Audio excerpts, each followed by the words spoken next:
네, 안녕하십니까. 저는 임용성이라고 합니다. 제가 이 더운 날에 지금 감기에 걸려가지고 약간 목이 잠겨 있는데 그 점은 조금 이렇게 이해해 주시고 들으면 좋을 것 같습니다. 제가 오늘 준비한 그 주제는 아마 요즘에 관심이 많으실 수 있을 것 같은데 인공지능이라는 주제로 말씀을 드릴 거고요. 그 시작하기 앞서서 혹시 그 지금 저를 보셨을 텐데 제가 남자로 보이세요? 여자로 보이세요? 아, 여자로 보여요? 아, 그 전혀 예측이 안 된 그 답변이었는데 사실은 제가 지금 남자로 보이냐 여자로 보이냐 했을 때 대부분의 분들은 뭐 제가 정확히 남자라는 거를 금방 아셨을 것 같고요. 혹시나 이제 한두 분은 이 질문을 왜 했을까를 생각하시면서 혹시 저분이 여자는 아닐지 뭐 이렇게 이제 생각하셨을 것 같은데 제가 이제 두 가지를 말씀드리기 위해서 이 질문을 간단하게 드렸었고요. 첫 번째는 당연히 이제 우리는 이렇게 살아오는 과정에서 뭐 책을 보거나 아니면 여러 가지 이런 경험들을 통해서 실제 제가 질문했던 것처럼 저의 성별을 그냥 쉽게 이렇게 알 수가 있습니다. 근데 이제 이걸 아는 방법은 첫 번째는 다양한 이런 경험을 통해서 이미 이렇게 학습을 하신 거고요. 두 번째는 제가 질문을 드렸던 것처럼 제 성별이 남자인지 여자인지 물어봤을 때 제 질문에 대해서 정확하게 이렇게 의도를 파악하셨기 때문에 답변을 할 수 있을 거잖아요. 그래서 마찬가지로 저희가 이제 인공지능을 설명을 드리려고 할 때도 실제로 인공지능이 가져야 되는 큰 두 가지의 어떤 기능들이 있는데 첫 번째는 어떤 주어진 환경이라든가 상황 그리고 질문이 있다고 하면 그거에 대해서 정확하게 이해할 수 있는 그런 의도를 파악할 수 있는 능력이 되게 중요하고요. 두 번째는 바로 말씀드렸던 것처럼 다양한 이런 그 데이터라든가 정보를 통해서 학습해서 학습하고 추론하고 이런 이제 능력을 갖추는 게 두 번째 그 얘기가 되겠습니다. 2년 조금 지난 건데요. 그때 이제 국내에 인공지능에 대해서 그 크게 이렇게 이슈가 됐던 적이 있었습니다. 그거는 보시는 것처럼 알파고라고 하는 바둑을 둘 수 있는 어떤 인공지능 기술하고 또 우리나라의 최고의 바둑 프로 기사인 이세돌 선수가 이제 시합을 하면서 실제 이제 관심이 있었었고요. 그때 시합은 총 5번 있었는데 결과적으로는 처음에 예상을 뒤엎고 이세돌 선수는 한 번 이기고 4번을 이제 알파고 이기게 됐었고요.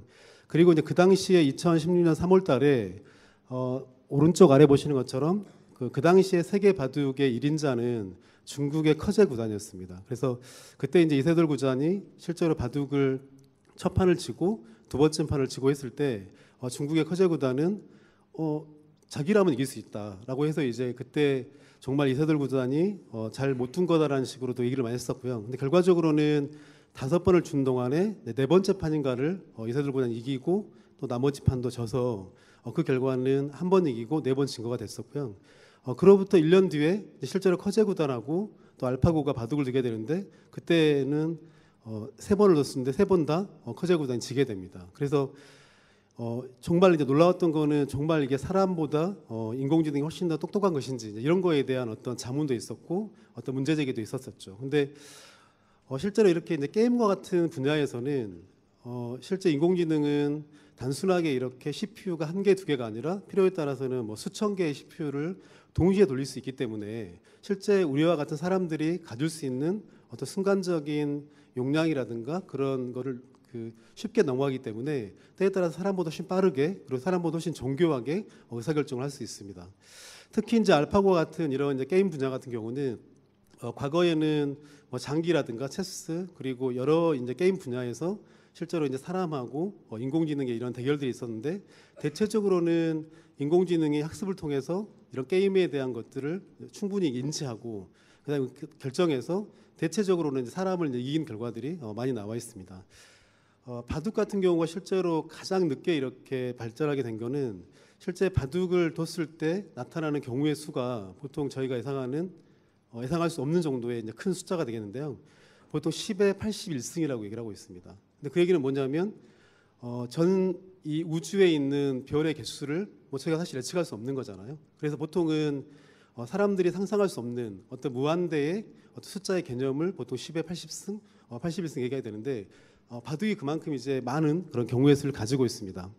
그래서 이 알파고 같은 경우는 어떤 기술을 도입했냐면 실제로 바둑을 그 도가는 10의 81승의 모든 경우의 수를 순간적으로 다 계산해서 예측할 수가 없기 때문에 첫 번째는 그 다음부터 둘 수 있는 수에 대해서 이제 최소한 10개 정도 수를 내다보고 어떤 경우의 수가 있을지를 예측하고 이제 수를 더 나가게 되는 거고요. 그 다음에 이제 중반 이후가 되면 그때부터 끝까지를 다 둬본 다음에 어떤 것들이 가장 최적의 선택인지를 보고 이제 결정했기 때문에 초반에 바둑의 그런 유명한 전문가들이 예측했던 것처럼 알파고는 뒤에 그 끝내기가 약할 거다라는 것에 어떤 기대치를 바꿔서 결국은 사람하고 대결해서 한 번만 지고 68번을 이긴 그런 결과를 만들어주게 됐었고요. 당연히 이제 인공지능은 보시는 것처럼 기계가 실제로 사람과 같이 학습하고 사람과 같이 추론해서 뭔가 사람과 같은 의사결정을 할 수 있는 그런 거에 대해서 만들어진 기술이라고 보시면 될 것 같고요.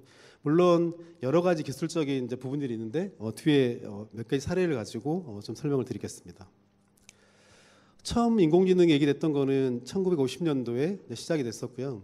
보시면 중간에 2번 정도의 이제 암흑기를 거치게 되는데 이거의 암흑기는 대체적으로 보면 기술의 어떤 발달이 더뎌 있거나 두 번째는 그 기술을 통해서 실제 혜택을 누려야 되는 사람들에게 어떤 이익이 될 것인지 이런 부분들이 부족했을 때 2번 정도의 암흑기를 거치고 지금 다시 이제 어떤 기술의 어떤 발전을 통해서 인공지능이 이제 많은 분야에 이렇게 쓸 수 있는 환경으로 와 있습니다.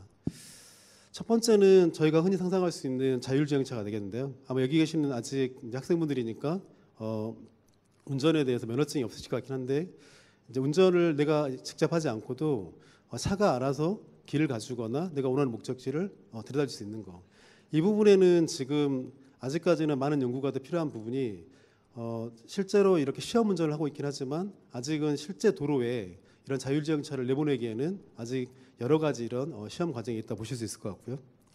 두 번째는 그동안 이제 그 기술의 발달이 있었지만 우리가 아직 정복하지 못했던 영역 중에 하나가 바로 이제 질병과 관련된 부분이 되겠습니다. 그래서 두 번째는 암과 같은 중대한 질병에 실제로 인공지능 기술을 활용해서 병에 대해서 진단하고 치료하는 방법을 이렇게 알려주는 거가 되겠습니다. 그래서 현재는 대체적으로 중요 질병인 암에 대해서 실제 증상을 보고 그리고 과거에 치료됐던 여러 환자들의 증상이라든가 치료 결과, 치료 과정들 그리고 논문들에 대한 학습된 인공지능이 그 증상을 보고 이제 판단하는 것이고요.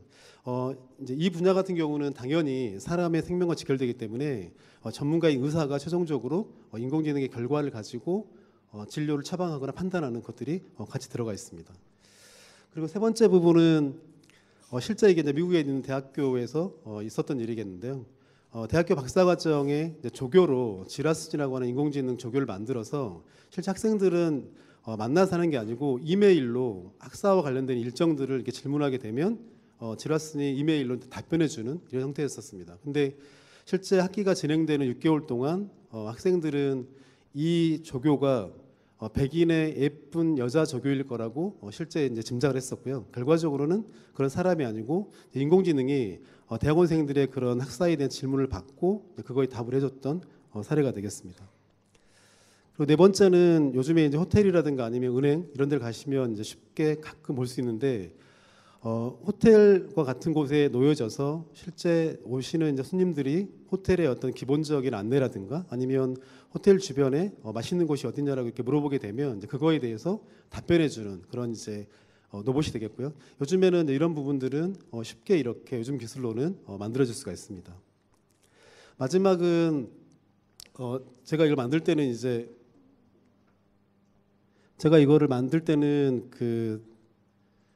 아직 끝나지 않았을 때였는데 실제 지금 윈블던 테스트 경기가 끝났고요. 이런 스포츠 하이라이트 경기를 사람이 요약하거나 사람이 뭔가를 하게 되면 당연히 그 경기 전체를 보면서 주요 장면들 이렇게 캡처하거나 그거를 요약해야 되는데 이거는 실제 운동 경기 중에 있는 선수들의 그 테니스 라켓을 치고 있는 모션이라든가 그 다음에 그 순간에 관중들의 함성이 있을 거잖아요. 그 함성이 엄청나게 크거나 아니면 어떤 탄식이 있거나 그러면 그런 이제 중요 함성들을 가지고 인식해서 그런 장면들을 이렇게 뽑아내는 기술이 되겠습니다. 그래서 지금은 이런 기술들이 실제 영화 같은 경우를 편집해서 영화를 이렇게 요약해주는 그런 데도 지금 쓰이고 있고요. 아마 작년에 개봉했던 저 이름은 떠오르지 않은데 작년에 개봉했던 영화 중에도 이런 기술을 써서 실제 영화의 이런 하이라이트 부분을 만든 경우도 지금은 쓰이고 있습니다. 그래서 결과적으로 이제 인공지능에 대한 부분이 뭐 여러분들의 그 얘기를 보게 되면 기대하시는 쪽도 많고, 그다음에 이제 윤리적인 문제라든가 이런 부분에서 우려하시는 쪽도 많이 있습니다. 특히나 저희가 이제 봤던 영화들을 보게 되면 미래의 어떤 로봇이 아니면 인공지능이 우리 사람을 지배하는 이런 것들도 영화로 봤기 때문에 충분히 이제 우려하는 시각하고 기대하는 시각이 이제 공존하고 있습니다. 근데 대체적으로 보는 시각은 어떤 거냐면, 인공지능이 우리 사람들하고 어떤 경쟁하거나 아니면 서로 싸우는 관계가 아니라 실제로 인공지능이 우리하고 이렇게 상호 의존적인, 그리고 사람보다 훨씬 강점이 있는 영역들을 가지고 우리를 도와주는 이런 영역으로 보시면 좋을 것 같고요. 마지막으로는 그래서 실제 이런 제가 앞에 쭉 설명드렸던 인공지능에 대한 기술들이라든가 기술들에 대해서는 실제 사람이 만든 거고요. 그리고 앞으로도 이 기술에 대해서 뭐 개선을 시키고 또 이 기술을 어떻게 쓸 것인가도 결국은 사람이 결정해야 될 문제가 되겠고요. 마지막으로는 이런 인공지능이 발전을 함에 따라서 그거로 인해서 발생하는 모든 어떤 혜택이라든가 좋은 점들도 여기 계시는 우리들이 누릴 수 있는 것이기 때문에 인공지능 기술에 대해서, 그리고 더 나아가서는 다른 다양한 기술들에 대해서도 앞으로 이렇게 적극적으로 보시고 한번 이렇게 도전해 보시면 이 속에서 내가 정말 하고 싶은, 그리고 잘할 수 있는 일들을 찾을 수도 있을 것 같습니다. 네, 고맙습니다.